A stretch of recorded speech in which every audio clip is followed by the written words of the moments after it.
OMG, Alden Richards pa-impal o pat-ago palang nagpunta sa kaarawan ni Maine Mendoza, bakit nga ba ngayon lamang ito lumabas sa mundo ng social media?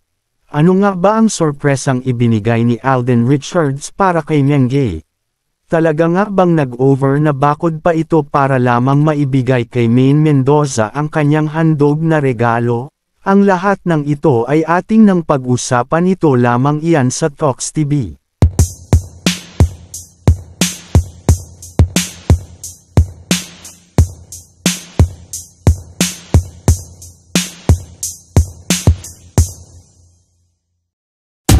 Kumakalat na ngayon sa mundo ng social media ang mga report at article ng di umanong pagdating ng pambansang Bay sa kaarawan ng nag-iisang phenomenal star na si Maine Mendoza.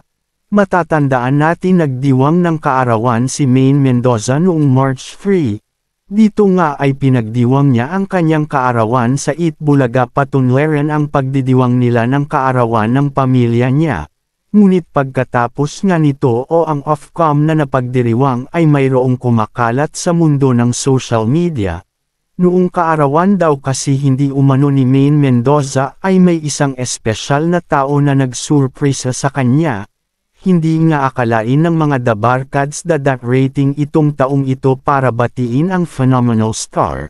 Masayang-masaya ang nakasaksi ng sorpresang ito kay Maine Mendoza dahil ang nagsurpresang ito ay tiyak na malapit talaga sa puso ng phenomenal star. Ayon sa isang report, dumating nga daw di umano ang Asia's multimedia store na si Alden Richards.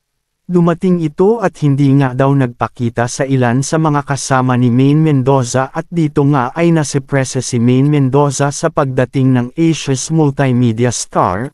Mayroon daw iniabot si Alden para kay Maine at wala nga doon nakakaalam kung ano nga ba ang regalong ibinigay ni Alden. Ito nga ay kino-confirma pa at naghahanap ng proof kung ano nga ba ito. Talaga namang hindi matatawaran ang pagmamahalan sa isa't isa ng love team na ito.